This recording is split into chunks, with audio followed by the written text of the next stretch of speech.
Good morning, everyone. Good morning. Good to see you all here. We had a fun time last week. And I just went floating home. What the Lord's doing and things that I get to share. And still growing, still learning. That's what it's all about, isn't it? Yes. Today is another day of learning of something a little different, end-of-life issues. Some things I dealt with in my hospital. I was a chaplain in the Punta Gorda Hospital in north of Fort Myers. I was there for 13 years, and I learned a lot about end-of-life issues, and it really challenged me because most chaplains don't deal with end-of-life issues like I'm going to talk about today. You won't be dealing with it that much, so you kind of get scared. Oh no, it's going to be overwhelming. It will happen now and then. No, I'll call you when I get home tonight if you're going to be home. But everything has been taken care of. Thank you. Okay, yeah, bye-bye. So I kind of got into end-of-life issues kind of the back door.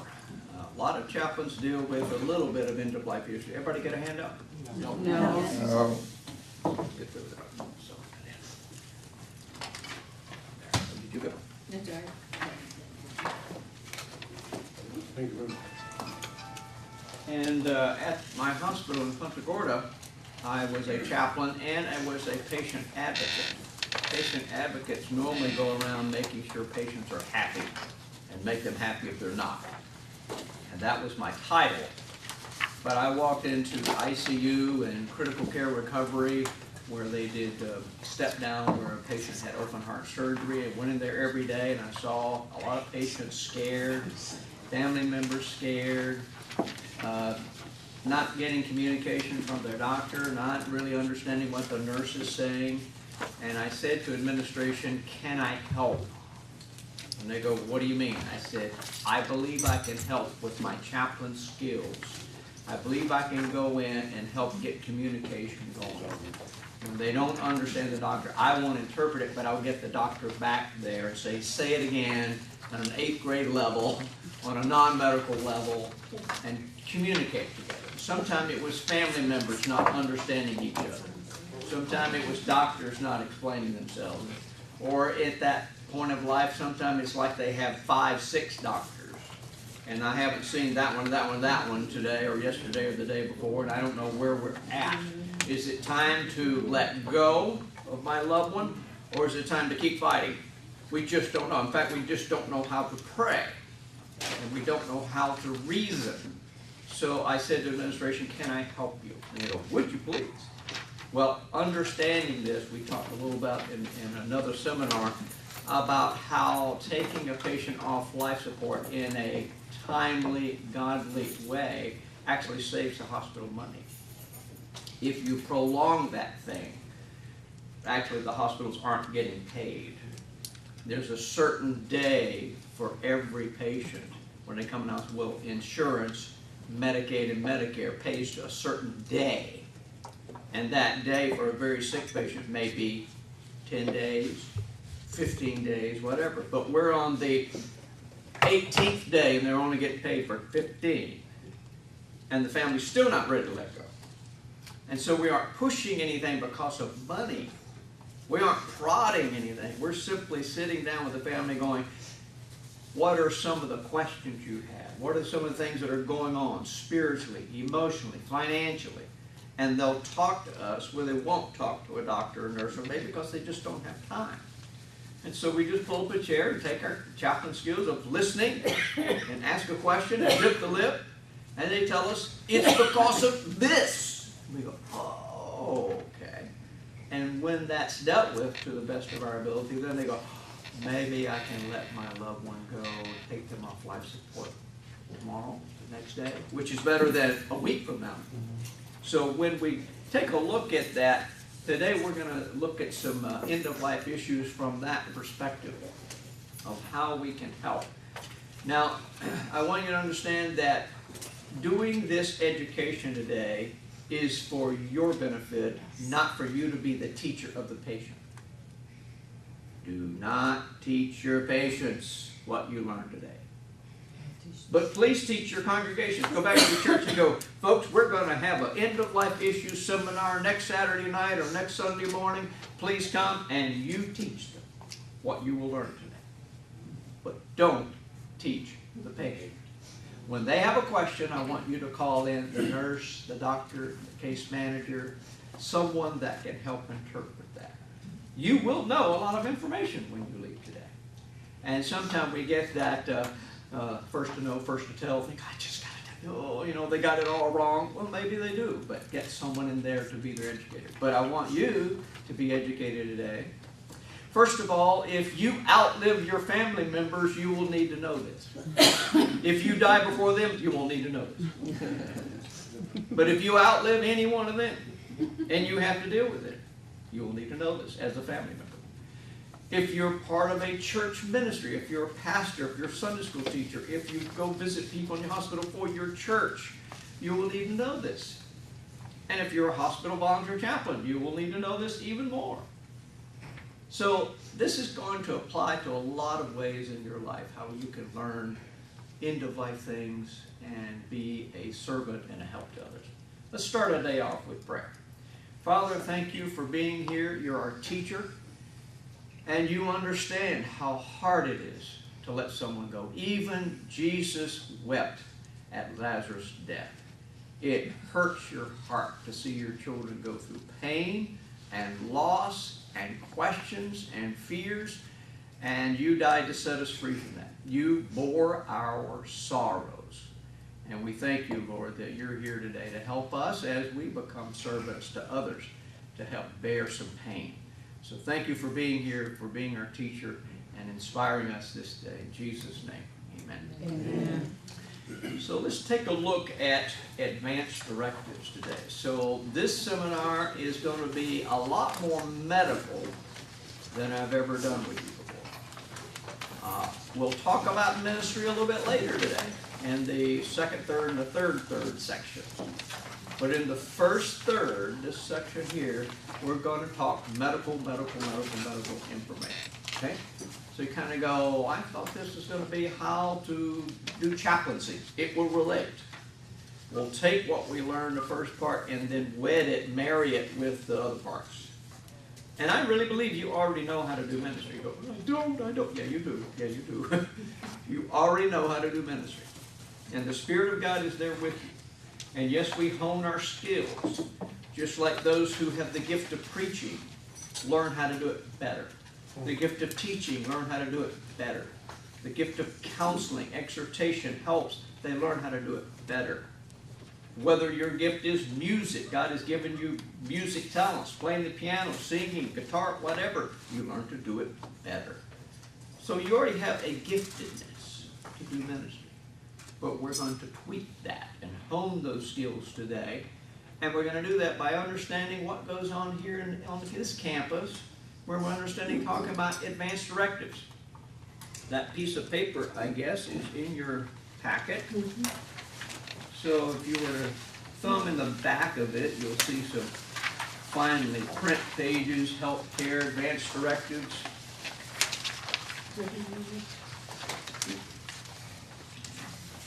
Living will, and those kind of things like that. I don't know if that Florida do not resuscitate order is there. I didn't see it. Okay, maybe I didn't send it to you. But we'll talk about it. So that is a different form than your Advance Directive. So let's take a look at how we can learn more. Now, by the way, I guess you know that hospitals work at about a 93% success rate in surgery procedures. Meaning 93% of the time, everybody gets better and goes home. It works. So 93% of your ministry is good, happy. So when I meet somebody on the plane or the park bench, whatever, I tell them my hospital chaplain, oh, I'm so sorry. 93% of the time. It's not like a hospice chaplain. Now, I don't know if I can do that. I love doing what I'm talking about here today. But I don't know if I can handle every day, day in and day out, death. Bless those who do that.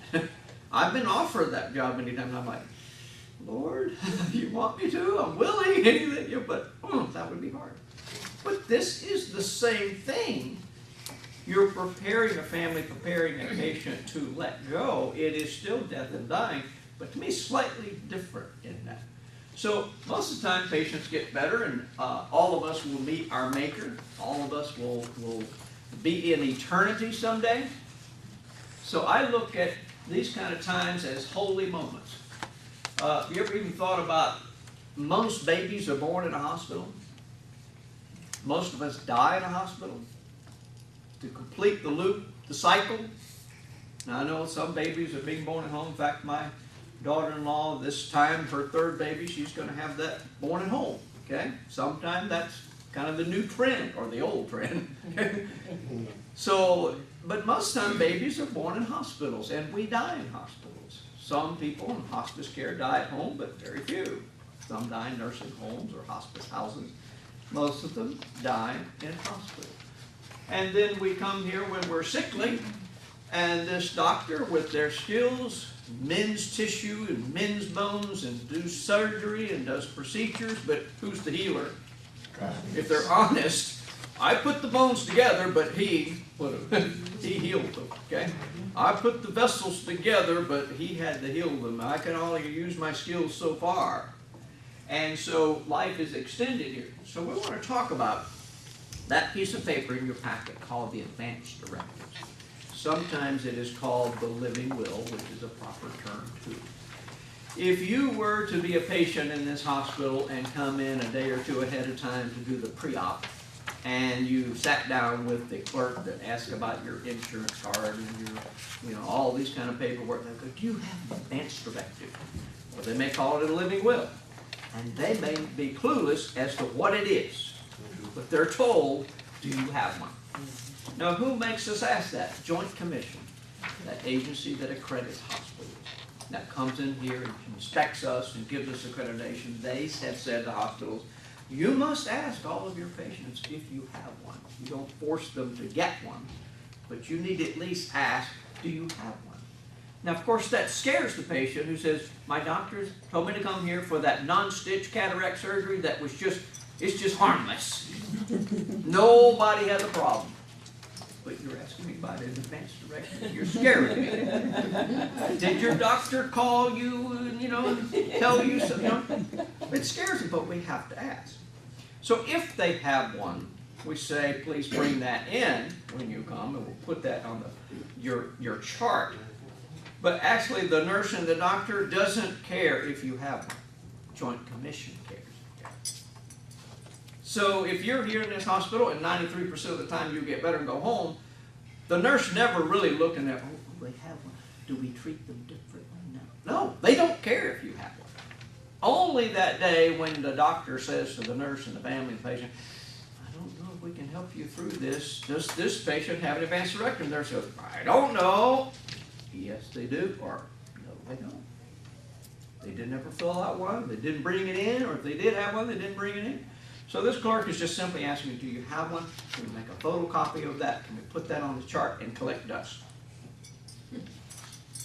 Because it really doesn't make any difference whether you have one or don't have one. You're still going to get the same life support the person that doesn't have one that does have one. It's the same package. So it doesn't matter. The only people that won't get life support are the patients that distinctly do not resuscitate order. Where that doctor has signed it and that patient has signed it, the patient is going, if I die, don't resuscitate me. They're the only ones that won't get life support. So those with an advance directive and without an advance directive will both get life support. Everything that we've got in the hospital can throw at you to save your life, we're going to give it to you. So we don't care if you have that piece of it. And we go, well, Joint Commission, why do you want it on the chart then? To encourage people to get one. Now, I've heard this often, and so I try to dispel this myth. I think this Obamacare is just trying to kill off old people, and they're making us get advance directive. Have you heard that? Yes. That's not true for this reason, and I'm not being naive. I deal with this a lot. Because this has nothing to do with the federal government. This decision of whether you have an advance directive and we will honor them or not is down on this little decision of your two doctors and your surrogate. has nothing to do with who is the president, who is the governor, who is even the administrator of your hospital. Has to do with your two doctors who state Larry can get better or Larry can't get better. Those two doctors and my surrogate, the person I appoint, are the only three people on the planet that will make that decision. Has nothing to do with a government policy. So rest at ease. You writing out an advance directive is for your good, and nobody can tamper with that. That is not a government issue beyond that. Okay? Larry, Were you good? Yes? Question? I think while I was reading through this, it said on the Advance Directive that a hospital does not keep a file, keep that in. They don't keep an extra file. They keep it in your file. In your file. They don't keep a separate file. So if you would go, come to the hospital, I'm not sick and I'm not a patient here, will you store this for me? No, we won't. But if you come here as a patient and you bring one in and it's in your chart, we'll store it. And what happens to that chart once the It's a patient closed is record, and we can't steal from that chart or borrow from that chart later. So if you're here 2 years ago and you come in here today, well, I gave it to you 2 years ago. Gotta bring it to me again. Well, what? I gave it to you. Yeah, but we can't steal from that. That's a closed record. I can't even copy something from it. And what if 2 years ago you had an advance directive, but today you come in the emergency room and you're a little bit anoxic, a little loopy, and not with the program, and they went, well, let me just get your advance directive out of your chart to you, but you went to the attorney and changed it. Ruh-roh. Or you just went to Staples or Office Depot and got a $7 one and changed it. Or you got a free one today and changed it. Or you took a napkin and wrote out your advance directive and signed it and had two people witness it and you changed it. It will be different than what it was 2 years ago. So we would be in violation going, I don't want that person, my surrogate, now I want these. Well, then bring it in and let us copy it and let us put it on chart. So no, we won't store it for you. There are places on the internet that can store it for you, but we, the hospital, won't store it for you. Hospitals are getting out of that storage bit because, again, you could change things and you didn't let us know. So it will be on your chart. Here's three things that are part of every advance directive. The living will, which means in simple terms, this is what I want about medical treatment when I can't get better. Can I put that other simple language? 6-year-old language. If you're not getting better, we're going to take a look and see what you want. Okay? That's as simple as the living will. Healthcare surrogate, the people I appoint to speak for me. So I can choose anybody I want, family or not, friend or not, neighbor or not, church friend or not. I get to choose. As long as I'm competent to choose. I know that's questionable. As long as I have capacity, okay? As long as I have the ability, I can put it on a piece of paper. Once I lose that ability to choose, the last person I chose is it. So if I don't like what I chose yesterday, rip it up, tear it up, write me a new one, and until that point where I can't choose anymore, that's the choice. And if I don't choose, the government will choose a name for you and I'll show you a list later, okay? So choose, choose, choose, choose. Today, I hope before you leave this meeting, every one of you who doesn't have an advance directive will take the time and write it out, and the person on your left witness, person on your right witness, and it's done. And if you don't like it tomorrow, tear it out. But the one today's done. And really the one the attorney's writing and this writing, they're all the same stuff. You can tweak the wording if you want to. Basically, the same legalese. Then the last part is organ donation. Now you can put that on your driver's license, or you can put that on this form.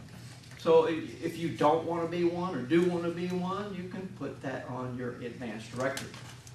Now here's some things that this document is not. It is not a last will and testament. I've gone into a patient's room and go, you want me to help you with your advance directive, and this person's going to witness, okay? Now, ma'am, please tell me what this document is about. Oh, I want my car to go to my son and my boat to go to my daughter. No, that's not what this document's about. So I'm not going to help you do one until you tell me a little bit more what it's about. Because I don't want you thinking it's the last will and testament and, uh-oh, I thought that's what I was signing. So tell me in plain language, oh, it's about when I can't get better and I don't want this kind of life. So you got it. That's close enough for me. Whether they can put it in attorney language, I can't even put it in attorney language, okay? But if they can just go, I think it's about my medical, when I want it, when I don't, that's good enough, close enough. I will help you do one. So it is not a power of attorney for banking. Every state makes us do a separate form for that. So our money, both the money, the POA is like the money while I'm living. The last will and testament is money while I'm gone. The money is separate from the medical. Now, all three of those forms are very good. So if you did an advance directive and a last will and testament and a power of attorney for banking, those three documents are important and necessary. So if you're going to do them all. In fact, I think you need to sit down with your friend and go, you know, my little dog, I love my little dog, and when I'm gone, will you take care of her? I don't think I can. Would you? I'll do that. So that little pooch is taken care of. And then the family knows, well, I want to keep the house in the family, or I want you to get rid of the home. Have those little talks. Now, when is this little talk appropriate? Thanksgiving's coming up, folks. You're going to have everybody coming in. Fill up that belly, push that chair back in there. Kids, listen up. This is what I want you to do about my last will and testament. What I want you to do about my advance directive. They go, shut up, Grandpa. Don't talk about that. You're going to live forever. Because they don't want to talk about it. Americans don't like talking like that. We don't deal with it very well. So they hush him up, and he goes, no, listen to me, and you listen to me carefully. This is what I want, and not one of you squabble over what I want. Got me? It's on here in this piece of paper. You may care about me, but this is what I want. When it comes your time and I'll follow yours. This is what I want. Got me? Everybody looking at me in that? Okay. That's really the stern talk you need to have with family. Because I go by the bedside and hear this squabble. You know, I can't do it. I can't let Mama go. I can't. No, Mama said. And so that is a legal document we need to follow. Because I love my mama, I will honor my mama in her document. I know I don't want her to go. So if, doctor, you can make her better, we're not even talking about this thing yet, right? Because you can make her better, right, doc? But I can't make her better. So we need to face the facts. She's not going to get better, and here's what mama wanted. Isn't that as simple as that? But we get all these feuds going on, and then this sister doesn't like that sister, so we get other feuds, not because of other issues, old issues. I tell you, the bad stuff comes out of the woodwork during these times. Sometimes we have to separate family members. You visit mom at 2 o'clock, and you leave at 3, and you come in at 4. We've had to call security, call the local police. No, they get rough. Okay. Hi, come on in. Welcome. Here's some goodies up here. Go ahead and get some if you need some you won't disturb me. Go right ahead. Welcome. So, at least have that discussion with family members. Make it clear what you want. I know it's never the right timing to talk about it. Talk about it. And then you would give a copy of this. Let's say you document this today. You fill it all out. You get it witnessed. Then you would give a copy to your surrogates. Now, usually we name 2. You can name 3 or 4 or 5 or 6. But it's kind of like number 1. For me, number 1 is my wife, Sarah. Number 2 is my daughter, Laurie. I have 4 children. Why didn't I choose one of my boys? Flip a coin. It doesn't matter, okay? But there may be some go, I'm not going to appoint that kid. Okay? But you may put one kid for the advanced directive medical and put another kid for the banking, because one is better at money, or one's just more logical, or one's just more reasonable to carry out what you want. And then you say, well, I don't think I want any of my family members. Okay, don't. There's nothing sacred about you have to have family. but you may get someone that's appointed that can carry that out. Give a copy to your physicians. Let's talk a little bit about the real world, what's happening in our world right now in the United States about choosing a doctor. Things are changing, whether we like it or not. And I think there's pros and cons. Things are changing. The general practitioner, the family doctor that you chose yesteryear, 5 years ago, 10 years ago, isn't the doctor that's going to normally be your doctor in the hospital anymore. Now, if they still carry both of those roles, God bless them. But here's why the hospital is not barring them from coming to the hospital. The doctors are saying, I'm not doing that anymore, and here's why. There's a whole different world in knowing how to take care of you as a patient in the hospital and as a patient in a doctor's office. Now, you're still the same person, but the medical expertise is different. There are a lot of things you come with at a doctor's office, they go, I got it, I'm good at that. But when you come to the hospital, that's a whole different kind of medicine, whole different kind of treatment. Throughout the years, they've done both. Now, these doctors who are your office doctor, your general practitioner, they're saying, I'm not going to do both. Because it used to be, I saw 50 people in a day in my doctor's office, and then I got the call from the hospital, and I left 12 people sitting in my office and went to take that, came back, and they're all mad at me, and I'm rushed, and that's why I only give you 2 minutes, and everybody's in a tizzy. So they go, we're not going to do that anymore. I'm going to take care of you in my doctor's office. There's going to be 50 people coming in, and I'm going to take good care of them. And if you need to go to the hospital, somebody else will take care of you, and that will be called the hospitalist that works at the hospital. And you go, but I didn't choose them. I like my doctor. He knows me. Well, let's check out, let's see if he knows you. You come to the doctor's office, you haven't been there in 5 years. He has 5,000 or 6,000 active patients as a office doctor. The nurse grabs your chart, puts it at the door. You go in and put on that crazy little gown and sit on that little, and they read the chart. Oh yeah, they were here 6 months ago. They go, hi Molly, how are you? Oh, they know my name. But you pick them.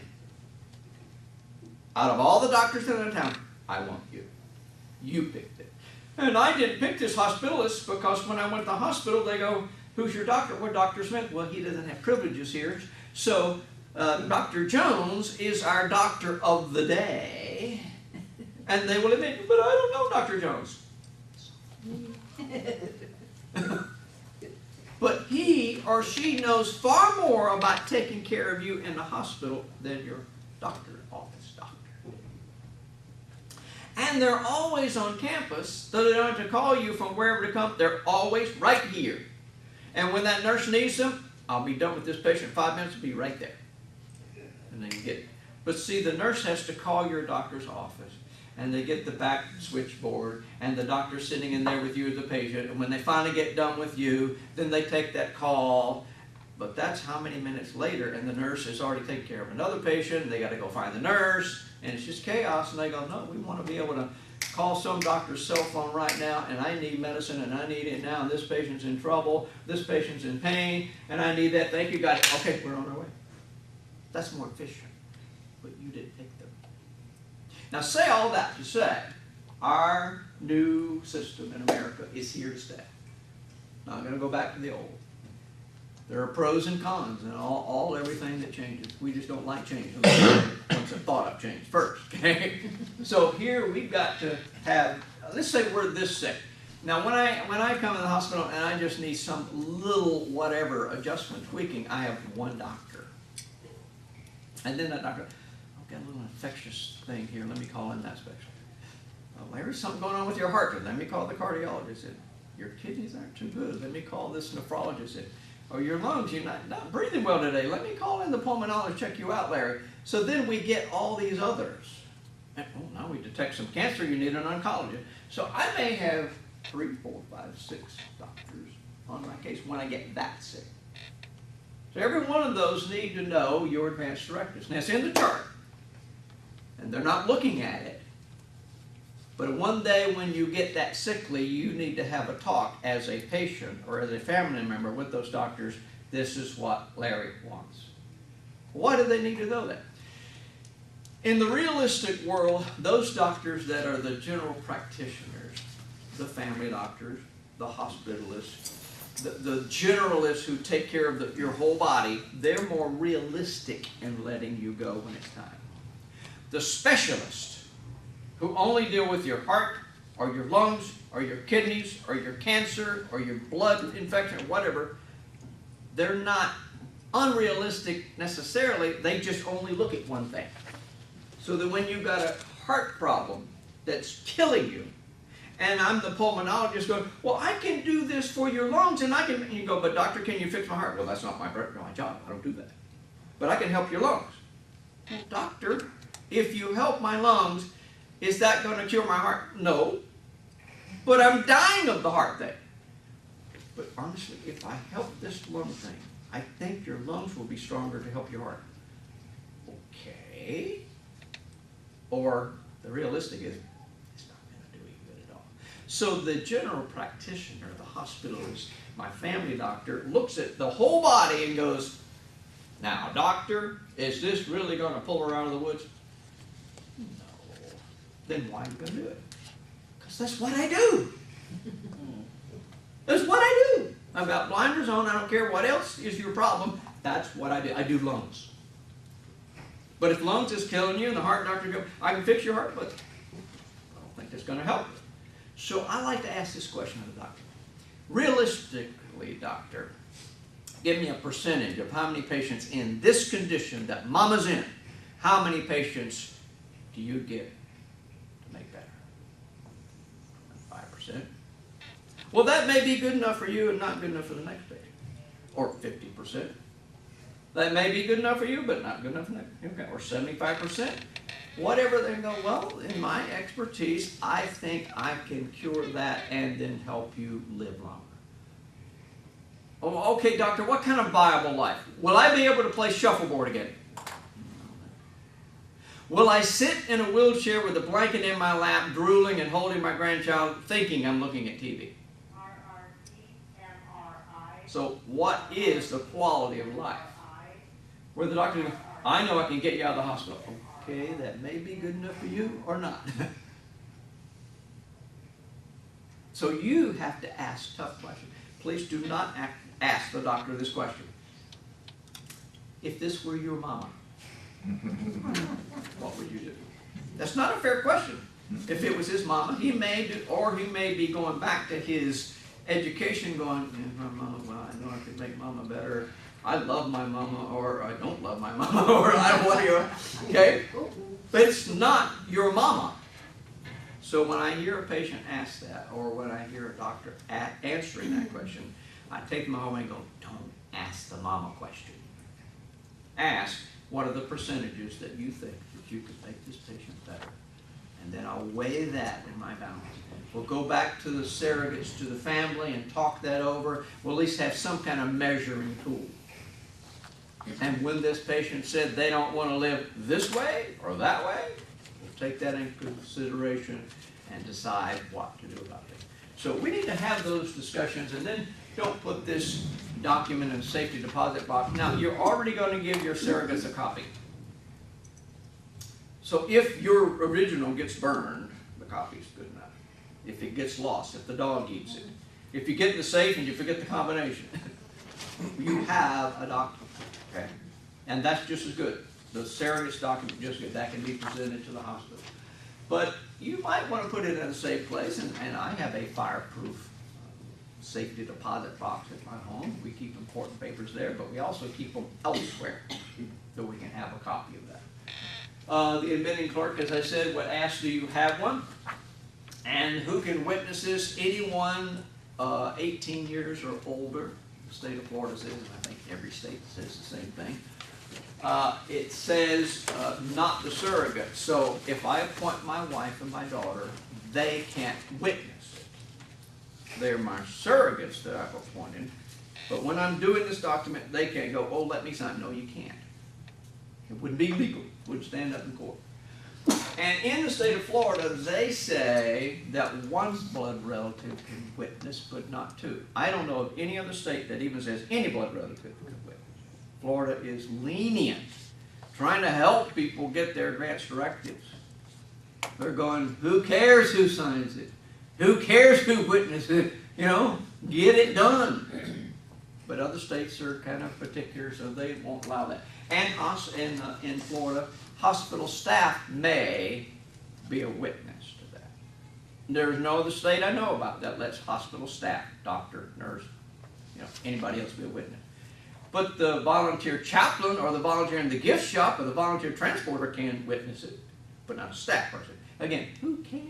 In Florida, they cannot? They can in Florida. Okay, because It's the I was at Moffitt, they did, and I figured it was Yeah, okay. it's the only state I know of that can witness. All other states say, And it's just, again, they're just going, who cares if your doctor witnesses it? It's not going to change the form. Who cares if your nurse witness? They're just going, do you want this as advance record? Yeah, I do. Okay, let me sign that. Let's get it done. Other states are just a little more peculiar about that. So what is the witness verifying? That you know what document you're signing. So if you come up with the boat and the car thing, you're not ready. The patient understands what they're signing, and then the nurse has a little bit different capacity. What if the nurse walked in the room while you were helping the patient sign one, and the nurse goes, folks, not now. They're anoxic, low oxygen. They may not know what they're doing. And you're going, I didn't know they were low oxygen. So I always go to the nurse's station and go, is this a good time for this patient to sign? And the family's going, the patient is 95 years old. We got to do it today. They're in and slipping in and out of a coma. It's like, well, they should have done it 40 years ago.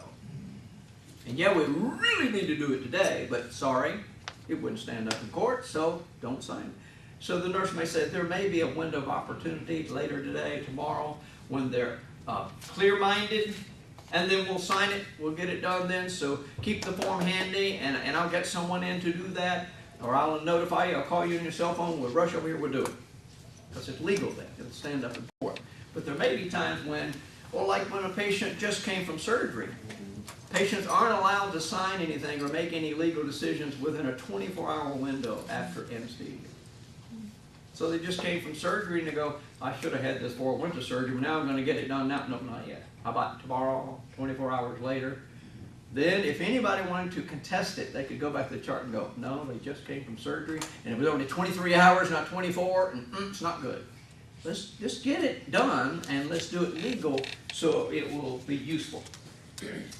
Now, the surrogate's job, here is where we get the sticky problem. All of you will tell me at the break time about when somebody's advance directive was not followed. When somebody pushed something on them and didn't do what the patient wanted. Here's the problem. The surrogate's job is to speak for the patient. Or should I put it more clearly, speak what the patient wants. Now, second, say speak. Well, I'm speaking for my mama, and I want you to do this now. Well, what did mama say? Well, she wanted this, but I want you to do that. Well, then you're not speaking for your mama. You're speaking for you, okay? So when I put it in writing what I want, my wife, my kids should go, I'm not in agreement with this, but this is what Dad wanted, and this is what we're going to do. Here's how we get in the bad situation. A doctor will ask the surrogate or ask the family member, okay, got you all in the room together, do you want me to do the surgery or not? Well, I love Mama do the surgery. Good, I wanted to. It's a prepared question that gets, now I'm not saying it's all about money. You go, oh, that's what it's all about, money. Well, when you take your antique car to the repair place, they go, I love restoring antique cars, and I also like money too, okay? Everybody makes money in their career, what they do. But there's also another heart of the doctor. I love fixing people. That's what I was trained to do. When I went to medical school, I learned how to help people. And I want to help people. And anybody comes into my place, in fact, when you choose a doctor, you go, every time I get sick, you make me better, okay? High five. You go, well, that's what I want. I want them to work hard. I want them to get me better until I'm so sickly, I choose not to get better. But I sure appreciated how hard you worked for me on all those other times I got sick, doctor. But now, no, stop. Are you sure? No, stop. Maybe you're depressed. You need a pill for that. No, stop. I don't want help this time. Let me go. So it's that moment that you have that discussion with them, and the surrogate's job is to complete what the piece of paper said.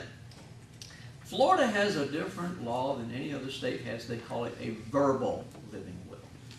I mean, if you never write it down on a piece of paper, but you were sitting next to your spouse on the sofa watching a program about ER and somebody getting life support, and you say to your spouse, don't you ever let them do that to me. That is a legal verbiage called a verbal living will. That is why Terry Schiavo incident went all the way to the Florida Supreme Court and could not be stopped because it is Florida law. That's why the governor couldn't, that's why the Right to Life movement, nobody could stop this, because it is a law in Florida. And her husband said, I heard her say, I don't want to live this way. Okay, sir. Now, whether she said it or not is not the question. It's that he said he heard her say. She can't speak now. I heard her say. And it only takes one person to hear it. Can't be challenged in any other way. So be honest when you say, I heard them say. But that's a legal thing in Florida. That's why the Terry Schiavo incident went to its length that it did, and nobody could stop it. It's law. Whether a good law or a bad law, if you haven't made a document, you're on your way to the EMS, on the way to the hospital, and you have an advance directive, and you're dying, you may go, help me, and we do.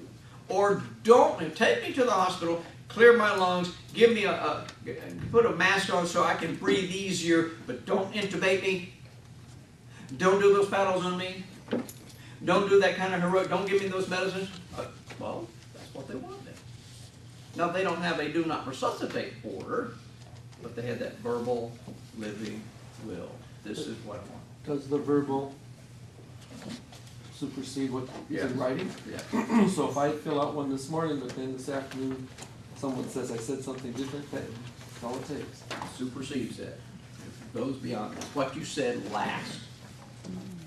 That's why it's an unfair question for the doctor to lean over the bed and go, do you want to live? And they go, yeah. Doesn't everybody? Even the suicidal victim? You can walk into a suicidal victim and they have poison in their hand, they could have a gun to their head, and a police walk in, stop it or shoot, and they put it down. They don't want to get shot.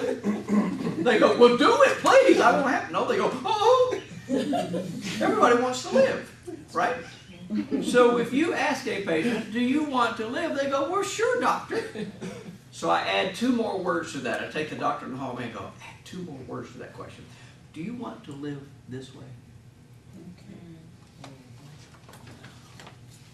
It's a whole different question. So you ask the question, kind of leading the witness, ask the question of the answer you wish to get. So if you want to be honest with him, ask the patient in an open-ended, what do you think about this situation now? How do you want to live and how do you want to get better? So look at this term, Advance Directives. There's not a D after the word advanced. It's not a past tense word. It is directives made in advance. Made in advance of what, Larry? In advance of a cardiac arrest, a pulmonary arrest, electrocution, drowning, car accident, stroke, aneurysm. Well, when are those going to happen? I don't know. Let's bring in your smartest doctor today. Go, hey, doc, tell me, when are these things going to happen to you? Well, I think my heart's fit as a fiddle. In fact, I'm a cardiologist. I know all about hearts. Well, how's your heart? Well, I haven't had a stress test lately. I definitely haven't had that angiogram lately. Don't do those at a drop of a hat. So how's your heart, cardiologist, doctor? No. I think I'm fit as a fiddle. Or the pulmonologist, how are your lungs? Well, I'm pretty good now. Well, how's your brain? Are you going to get an aneurysm today? I don't know what's working through my blood system, okay? You don't know, and you don't know about the car accident, do you? You don't know about the drowning, or else you wouldn't have been by that body of water. You don't know about the electrocution, or you wouldn't have been standing in water when you unplugged the freezer. Okay? You don't know. So do you put on your do not resuscitate order, if I die because of drowning, or if I die because of car accident, or something? But no, it's just, what do you want it or not? Make a choice. And you go, but if I'm drowning, yeah, I'll get that water out, get me going. But if I'm dying of cancer, so remember, we're talking about taking a patient off life support.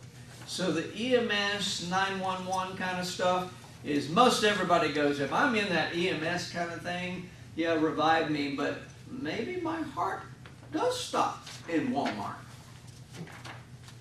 Maybe I'm at church and I quit breathing. Do you want to be resuscitated or not? Make up your mind right now and do the do not resuscitate order, or just do the advance directives saying, put me on life support, give me all you got, and when I can't get better, take me off life support. You see the difference in the two forms? The DNR says, don't, if you find me dead. Now catch that. Now let's say you have a do not resuscitate order in your hospital here. Let's guess maybe 10, 15 people out of your, what, we have 250 patients, something like that. I forgot how many you have. Out of that 250, about maybe 10 or 15, 20 have a DNR. So let's say the DNR patient, the nurse is coming in out taking care of, what's that? Yeah. I tried to. Has to be on yellow paper. It does. And let me just point that out now. If you copy from the internet, the Florida do not resuscitate order, it'll probably be, you've got white paper in your tray, right? That's not legal. It needs to be on yellow because of this reason. I'm not doing well and I call EMS and I'm in the home alone, and then after I call them I collapse and I'm dead. And EMS is looking around the house. Do I see yellow paper? Not blue, not green, not white, yellow paper. Because that would be your DNR. Now if they don't see yellow paper, they're not going in your purse or your wallet or your drawers. If they don't see it, you get resuscitated, you get taken to the hospital, you get taken to the ER, and then a nurse, if you're all by yourself, would take that out of your purse or wallet and go, oh, a DNR. Okay, we won't resuscitate them again if they need it. Or there may be a doctor that's kind of going, okay, we need to make proper paperwork here to take them off life support. Now that may happen in 2 hours or the day later. It will happen. You're not stuck. But that piece of paper, they say, needs to be, let's say you're at home and you're homebound. Well, it needs to be at the head of your bed on the wall, or on your refrigerator, or the inside of your front door, because you're homebound. But every now and then I go to church. Well, then it says you need to sign the bottom part of it, cut it off, fold it, laminate it, put it around your neck. I haven't met one person yet that will do that. So when they open your shirt to do CPR, there's the yellow piece of paper. They won't do what California does, let you have the medic alert bracelet that says DNR. Florida doesn't honor that. You can get one, and maybe a passerby, somebody that you collapse in Walmart, and they go, DNR, let me see if they have. They can look in your purse, but if they don't, they don't. Again, you might get resuscitated and then get taken off life support later. You're not stuck, but those are the laws. Observation, I heard this from a director of the Alzheimer's Association. It happened with his mother. Yeah. If I keel over in the hospital right now with this DNR, and you call 911 as a good Samaritan, they show up, they will not honor this. That's happened to him.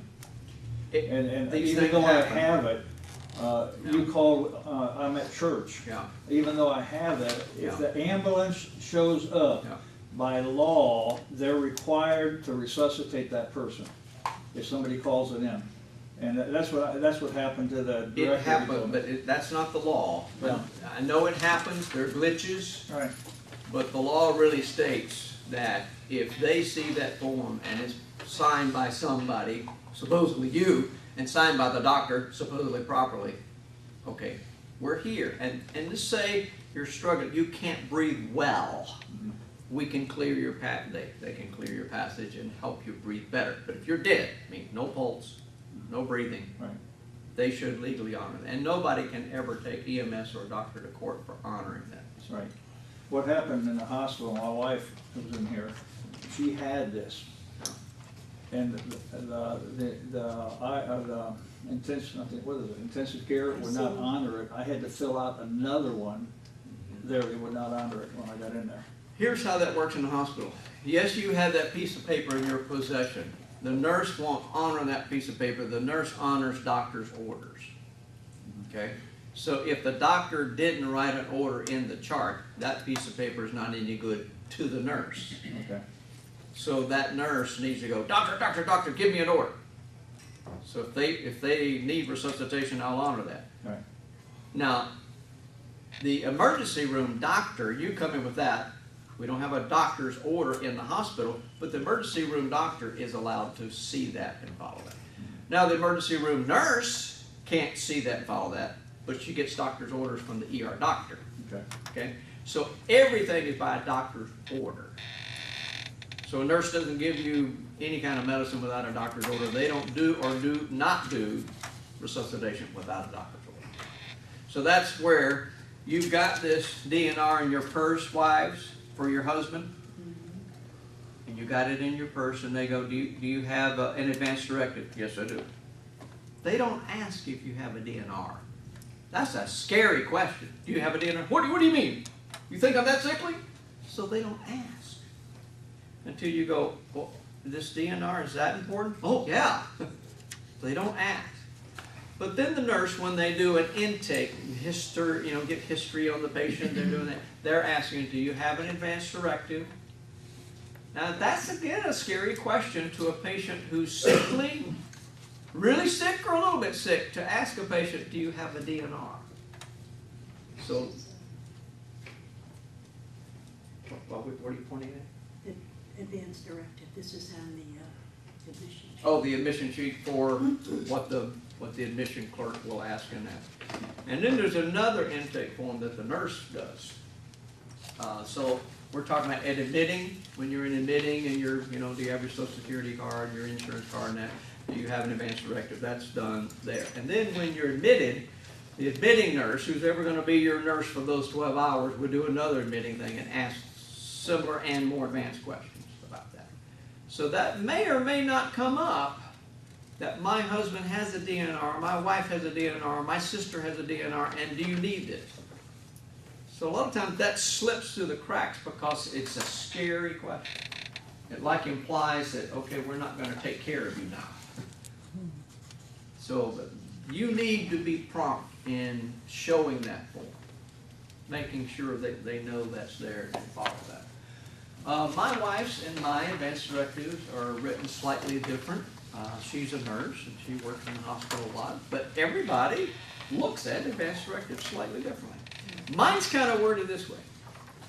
If you and all of society has to take care of me and I can't serve you or help you, I don't want to live that way. And to be crude about it, I don't really care that anybody has to feed me or wipe my butt. Now my wife says it's something like this. If I die and I need resuscitation, do it. And if I need it again, do it. If I need it again, do it. If I need it again, do it. And that's quite fine. I will honor hers, and she will honor mine. But there's some situation in life support. Let's say I'm in a nursing home, and I'm not on life support, and I'm not dying of anything, but I don't like living this way. The only choice is suicide. There's nothing to unplug. I'm not on a feeding tube. I'm not on a ventilator. I'm not on heavy-duty medication keeping me alive. I just don't like how I'm living. Well, sorry. We don't live in Oregon or Washington State where you can do the cavorking thing. Florida doesn't allow that. You have to go home and shoot yourself, kill yourself, okay? So we're only talking about here as removing life support.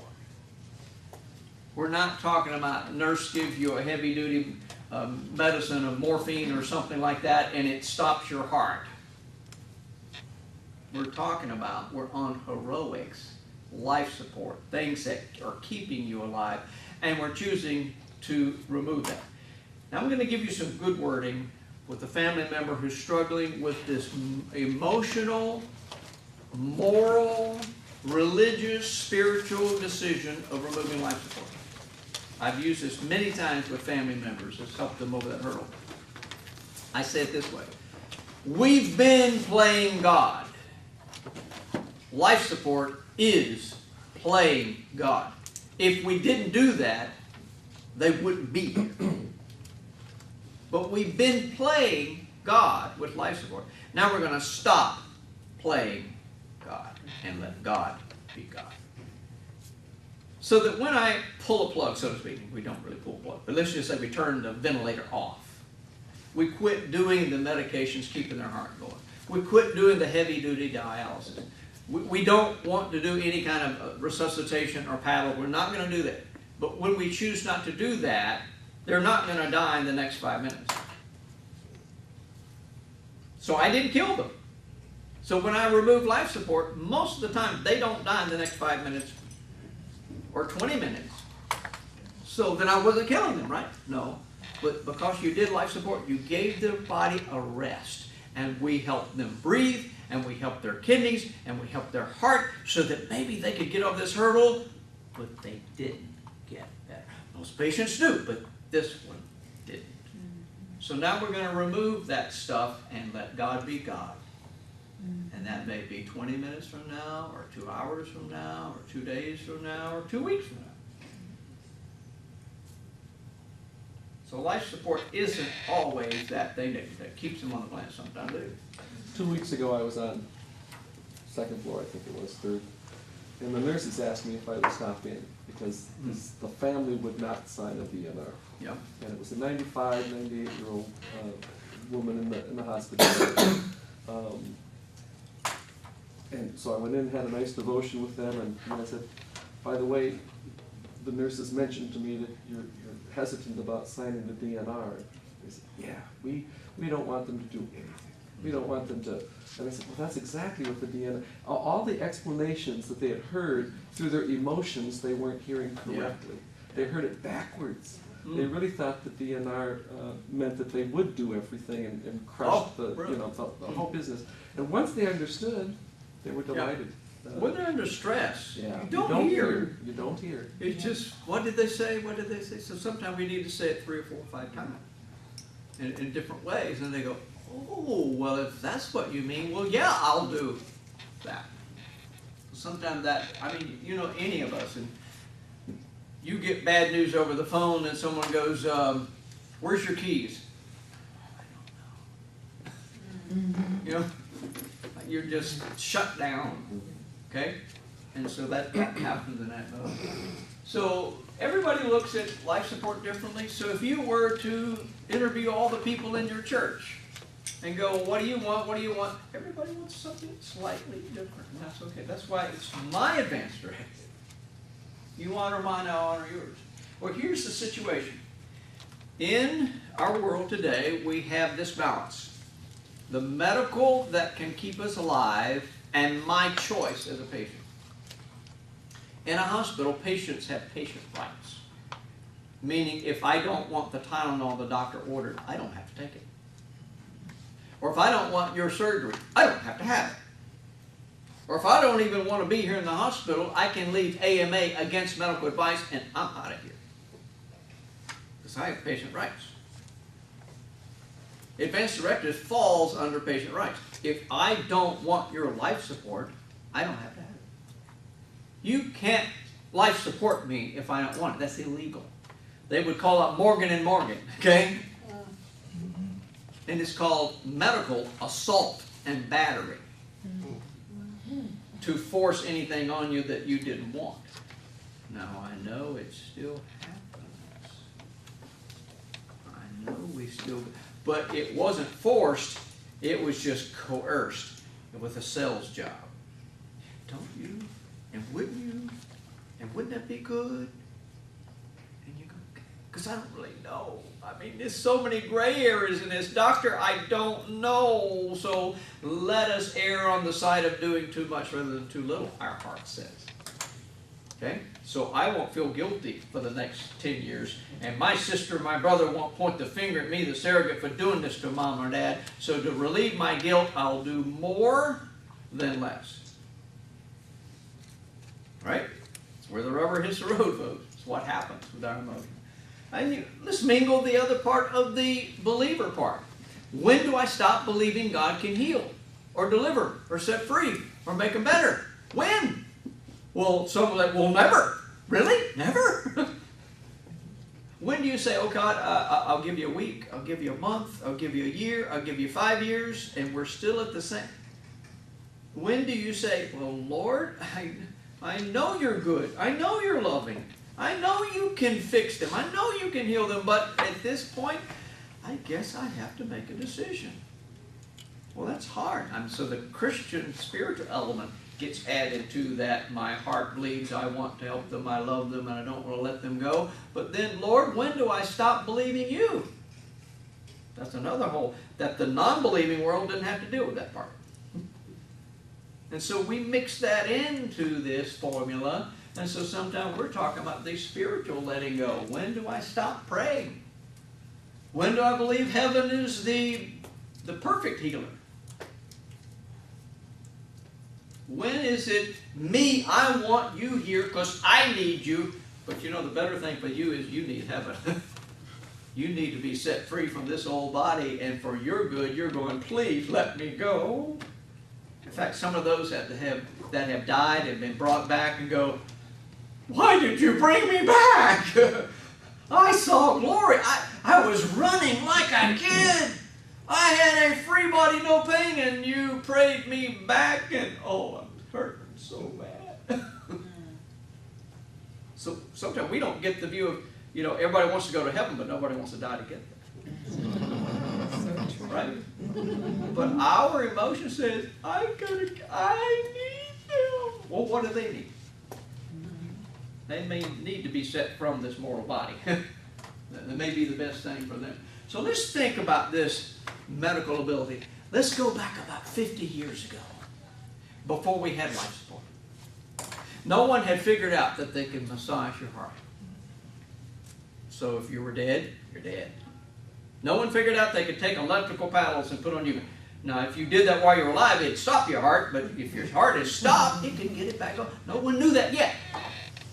No one knew that there were some heavy-duty medicines that they could give through an IV or straight to the heart and jumpstart the heart. No one knew that they could breathe in your mouth and your lungs expand and get oxygen in your lungs and then put you on a machine and breathe for you forever. No one knew that yet. So what did they tell your grandma when she was sick? Take 2 of these pills and go home and get your house in order. Nothing we can do. But now, look at all we can do. I mean, we're getting really good at this. Most patients that code have a heart attack in a hospital live. I can say they're doing well. I didn't say they're going to get discharged, but they're on the planet. Life support works. And I love life support. I hope if you found me drowned or electrocuted someone, that somebody helps me out. Life support's so wonderful. I'm not putting down life support. I'm putting down when it is not viable life. And that's a different decision than all you have. So before we had all that 50 years ago, we didn't have the choices we have today. Now we've got some hard, moral, financial, spiritual, relational choices. I have a cousin right now who's taking care of her husband with ALS. That is the most cruel disease on the planet. You basically die drowning. And he's saying to her after the 3rd year of this, my cousin taking care of him, and her sister leaving her family, come take care of him. After the 3rd year, she's calling me. I'm going, Larry, we can't do this anymore. And I said, then tell him, honey, go be with Jesus. But he's going, well, I want to live. Well, maybe you do, but we can't do it anymore. We're going insane. We can do all we can do to help you, honey. So explain hospice to him, that they can medicate him so he doesn't know he's drowning. And he will have to drown to die. But he won't feel it. He'll be sleepy. And so she's having to have that conversation of the worst kind of deaths you could go through. But you have to go through it. There is no way out of it. That's the way the body will break down. So we have choices. Now one day, on my medical record, my doctor will come to my wife and say, Larry's not doing well. In fact, I don't think he's probably poor condition or guarded condition or grim. Now what do those words mean? I don't know and he doesn't know. That's why they used them. They're not too sure what they mean, but it means they're not doing well, and it gets you to start thinking about what's going on in the picture. But they can't nail the doctor to the wall with those words. But here are 4 words that are in Florida statutes that we'll get some definitions by them. And if the doctor puts that word in the chart, they can nail him to the wall going, you meant this. Yes, that's the condition. So terminal sounds bad, but it's the best of the 4. Now you're going, Larry, aren't we all terminal? Isn't every baby born in this world terminal? With your definition, yes. Not with this definition. Yes, we all are born to die. Every baby will die. But that's not the terminal we're talking about here. By the way, did you know that New Jersey is not the persistent vegetative state? That's the garden state. We have to have a little bit of levity.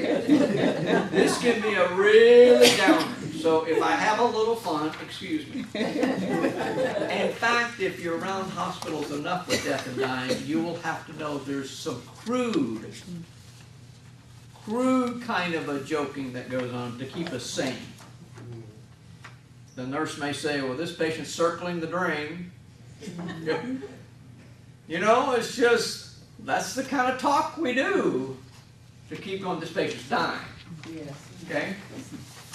But it's sometimes it kind of helps us through it. By the way, the word terminal in the Florida statute says this: when there's no reasonable medical probability of recovery and without treatment, the expected cause of death. So this baby born in this world terminal, we're not talking about treating that baby or not. We're just going, well, everyone's going to die one day. That's true.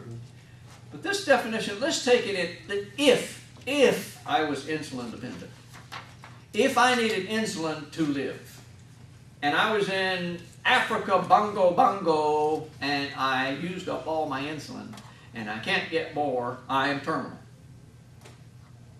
But only because I can't get my insulin. If I'm in America, I can go get insulin at some kind of free clinic.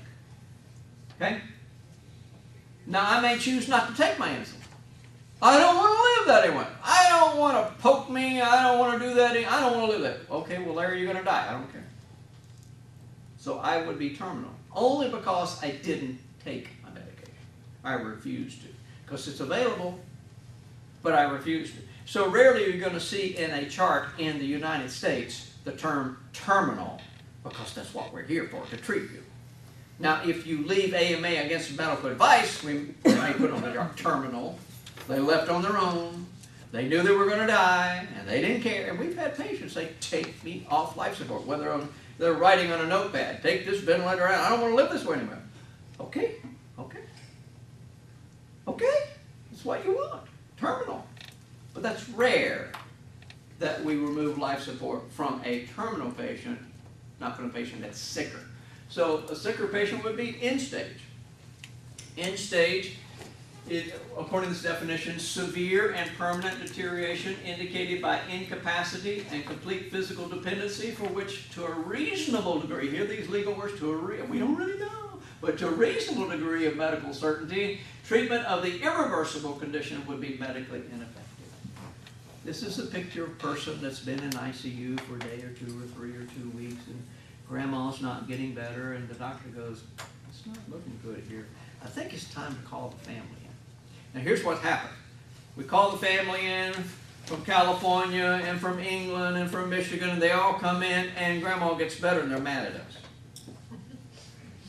us. And they're also mad if you don't call them in. So we err on the side of caution and call them in, okay? I thought she was dying. Well, as one doctor told me, I have a crystal ball, but the batteries are dead.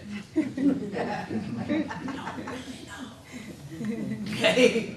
I'm not sure.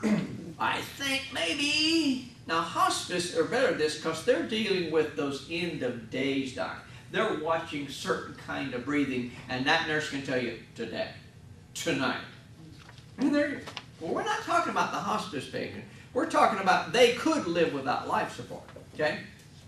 We're not talking about they are at the last few hours of life, even without life support, that they can read. We're talking about, I don't know if they get better or not, I'm not sure. But look, there's something severe, something permanent, something incapacity, something complete dependency, something irreversible. So maybe it's time to talk about a DNR. So this patient doesn't even have a living will, or does have a living will, and the doctor or the nurse or someone will go to the family or to that patient. I think it's time to talk about it. Now, we're going to keep you right in ICU. We're not going to quit doing treatment on you. But if your heart stops, do you want us to resuscitate you and bring you back to this? That's the important, to this. Because now you're already sick, and now you're sick and your heart stopped. That's not good. And we're only going to bring you back to this. No, so end stage is more a medical determination. Yeah. Because I've run across 3 people, maybe in the last few months, that were at end stage and are completely cured, or at least, you know, Again, it's it was rare. reversible somehow. Yeah. Who knows? There aren't clear testings, as we'll get into the persistent vegetative state, there's more clear medical testing. This is a little more of a hunch. All the medicines we're doing, all the treatment we're doing, their lungs aren't better, their kidneys aren't better, their heart's not better. We keep doing it, we're not going to stop doing it, but they aren't better. So if your heart stops, do you want to be resuscitated? So it's that grayer area. So the next stage gets less gray with a persistent vegetative state. So in this area, the neurologist will come in and do some certain determinations that are a little more medical. First, if I'm the patient and I'm intubated and I'm in this situation, the doctor would come in and take his knuckles and rub on my sternum bone, and I'll go, static! You go, well, he's not PBS. Because it hurt me, it bothered me. Or he may prick my ear. And I open my eyes and, what are you doing? But if I don't do that, then they may take their ballpoint pen and rub on the bottom of my foot, and my toes curl one way or the other, so my foot felt it or not. And I would be intubated, and if they would come in anytime and move my intubation, that would cause a gag reflex, but if I don't, then they go, Larry's not in there. Just normal tests like that, he doesn't feel it. So he's in PVS, persistent vegetative. But I know somebody, Aunt Molly, when she had it, she was in, yeah, okay, we're not talking about Aunt Molly. Here's our problem. We know one situation that got better or got worse. One. And so we asked the doctor, how many do you know? People in the situation that this patient is in, do they get better or not? I don't want to compare it with Aunt Molly. It's not fair. Because she may or may not been diagnosed properly with PBS, and there's different stages of PBS. So somebody in this situation right here, doctor, what are the percentages of them getting better? And again, well, let me get on my crystal ball, new batteries, fresh batteries. I think maybe this. But it's a little more definitive than the end stage because we have some medical tests to do. And then the family go, doctor, are you sure? Well, okay, let's do the EEG, the little probes on their brain. And yeah, there's brain activity, but they aren't hearing me.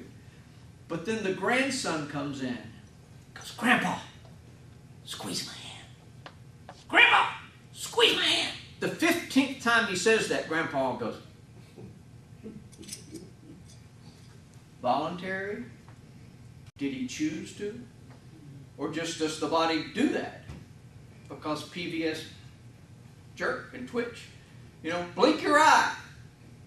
Move your foot. Move your toe. And they do. Did they choose to?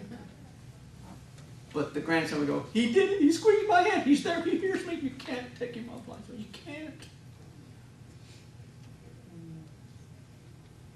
Everybody loves somebody, okay? That is our goal, to keep them here on the planet, because I need them. But can Grandpa get better? Will Grandpa ever be able to think clearly? Maybe. We're not saying that PBS patients never get better. We're not saying that they don't leave the hospital. We're not saying that they don't ever sit in a chair and watch TV and comprehend and love their grandchildren. We're not saying that. We're saying, oh, Lord, you sure have put us in pickles here in our planet where we have all this science, and now I have to make a determination whether I'm going to use it or not. Thanks a lot. And God go, I didn't do it. You guys did it. You came up with all the, and not that God's against that, but it's a moral dilemma upon us how far we go with it. The last one, brain death, which my wife thinks I'm already there, is the irreversible end of all brain activity. Proven by 2 EEGs, flatline brain and brainstem. No movement at all. Beyond dead. But the heart's still beating. Okay? And we're on life support and we're breathing for them. We're doing things with dialysis to help their kidneys. Doing things with their lungs. Okay? They're brain dead. And we'll talk about the importance of that a little later, where we go with that. I got a question. The last 2 weeks, this young boy up in the Midwest came up again, where he had chemotherapy, got deadly sick, and really reacted bad to it, and the parents refused. The doctors went to court and got a law against him that they were going to take the kid away from him. Now, where does this How old was he? He was a young kid, just probably grade school. I mean, that's happened 2 or 3 times. Now, Jehovah's Witnesses don't, there's been a lot of cases with them with blood transfusions against their religion, but this guy, the parents, from the first reaction, didn't want to take him through. And then there was another case 2 years ago, the mother kidnapped the baby in a similar situation and went to Mexico because she didn't want that chemotherapy. Yeah. And against the doctor's will. Now, where does your will come in versus the medical profession? As a parent? The parent has that choice of taking care of the kid, even where doctors, disagree. And sometimes it can be a very simple procedure, like with needing blood. But that is a legal choice that a Jehovah's Witness can have of not doing that treatment. And I know there's been court battles going on with it. It's a whole lot different for the adult that goes, I don't want it. The elders of their church are saying, you do it, you're excommunicated. And they go, okay, I won't. But it's a whole different thing when you are the parent choosing that for a child. And so that, from state to state, issue to issue, those things can sometimes go to court and be forced upon them. And some of those families are going, thank you that the courts forced me to do it. I didn't want to go against my church. But you forced me. Okay? But they want to do the right thing religiously. They don't want to be excommunicated. But that's just a Jehovah's Witness. There are other, sometimes anti-medication people's Christian Science, the same kind of way, refusing medication, refusing treatment. Let's jump to the end of this, and then we'll take a break. Nutrition and hydration is a very important issue of whether we want to feed or not. Now understand this, if you're a patient in the hospital, we're going to feed you. We're not going to ever starve you. Now I know there's a once upon a time when you had that stomach problem and we couldn't feed you, we needed to rest your stomach. We weren't trying to starve you, we're trying to rest your stomach, okay? But anytime we can, we're going to help you eat from your regular food tray. That fried chicken, the stuff that helps the heart, we're going to give that to you.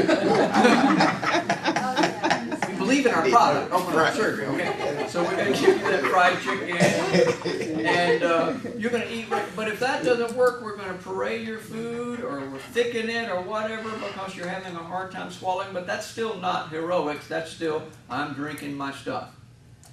But if that doesn't work, we've got 3 other methods of heroic feeding. The first is the NG tube, nasogastric tube, a tube down your nose to your throat, to your stomach, and we pour the stuff that you could get from Walmart called Ensure, or we have another name for it, same stuff.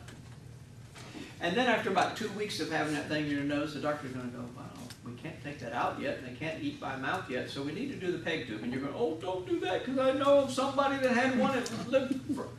Well, they can't eat. And we don't want this thing in their nose for that long. That's irritating, hard to swallow. We can put that in their stomach, and then they can talk better, and they can, you know, and they get infections with the other. So it is an option. Now, if you can eat by mouth again, all they have to do is deflate the little bulb in that tube, pull it out of your stomach, stitch up your stomach, and start eating again. It's reversible. But they're not going to take it out if you can't eat again. Unless you go, I don't want it. I don't care if I die. Okay. Pull it out. That's a choice, okay? But some people don't want to go that route of starvation. So we're talking about a patient here that's so sick that they really are not comprehending whether they're eating or not. And that patient maybe the NG tube or the peg tube's not working, and they need an IV of food, and that's the TPN. Let's say that I had esophagus surgery or stomach surgery or intestinal surgery, and I need to rest that tract. Well, they may feed me by the TPN. Now, if you think anything that's IV food is thin and not as nutritious as the thick, milky stuff. But it's better than nothing. Okay? It'll get you by. So there are three choices for heroic feeding. It's always preferable to eat from the food tray, thick or thin or whatever. But if you can't, we're going to feed a patient three different heroic ways.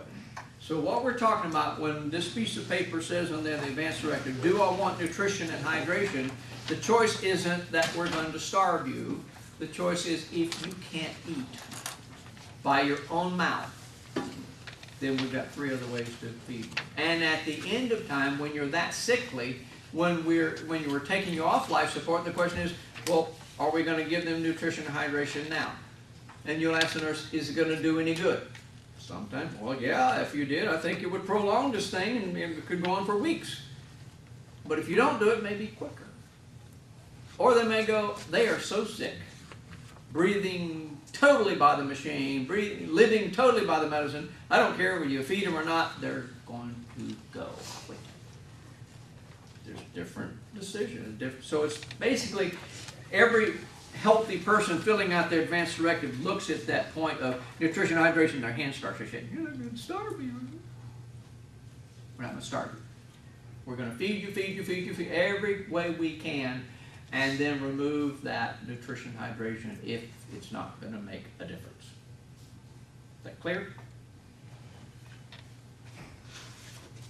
That seems to be some of the stickier issues sometimes, that eating part. Then I'm going to jump over to, if you didn't appoint someone on your Advance Directive, the government the state of Florida will appoint them for you. So if you didn't appoint someone, and let's say you have a common law marriage. You've been together with that person for 25 years. You've never legally, and Florida doesn't have a common law marriage law. So that person isn't your legal spouse. So we say, are you the legal spouse? No, but I've been with them 25 years. Sorry. Can't sign removal of life support paper. We'll keep you in the loop what's going on, but you can't sign them into the hospital, sign them for surgery, or remove a life support sign. So if you don't want to get married, fill out your Advance Directive and name them. See, get it? We're done. Oh, I don't want this family member. They go down there. Well, then your children will choose, but you choose. Don't wait for the state to choose which child. Don't wait for the state to choose which, your parents or your sibling. You choose. Right now. Today. Piece of paper in front of you. So that you're not waking up in ICU and that grandson you don't like is standing there going, oh no, they're making a decision about me.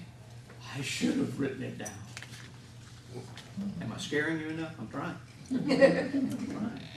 Larry, the homosexual laws are in some states and not here. Are they recognized in Florida?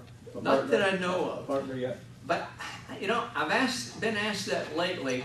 I think possibly if you're legally married in another state, Florida will honor that. But I don't know. I haven't gone down that road personally. Right. But I'm thinking if you're legally married in another state, we might honor that. And again, whether you're not legally married or not, we'll keep that person in the loop, but they can't make that signing decision. We're not saying we're not going to sit down and discuss what's going on with the patient. You just can't sign removal of life support. Someone else on this list has to. Right. Of that list. Let me jump on way ahead. A bunch of jokes. Sorry, couldn't tell you my joke. Don't have time for it. There are many different excuses that I hear for not filling out an advance directive. One is I'm not old enough. Like me, I'm only 39, so I'm not old enough. So why should I do it now since I'm so young? Because I don't know when the car accident may come. I don't know when those things may come. I had a friend of mine, a nurse at the hospital, age 37, was in an advanced directive seminar, slumped over in her chair with a brain aneurysm, had an advanced directive, put her on life support, donated organs, took her off life support, 37. But it also happens to 20-somethings. Okay? So you don't know. You're just going, well, I don't know of anybody that's that young, so I'm not going to do it until I'm age, fill in the blank. Then, I have to go to this surgery, and oh boy, it's getting a little, I don't know what's happening with my life as we get older, And so there's different reasons, but I love the last reason. I was at a health fair handing out free advance directives, and one lady walked by, I don't need one of those, I haven't had a heart attack in years. That's denial, right? Not just that river in Africa, right? So, please, do your family a favor. The last blessing to your family, fill out an advance directive. In fact, it's the last time you will tell your kids what to do. Right? So, if you change your mind tomorrow, change your mind tomorrow. Let's take a break.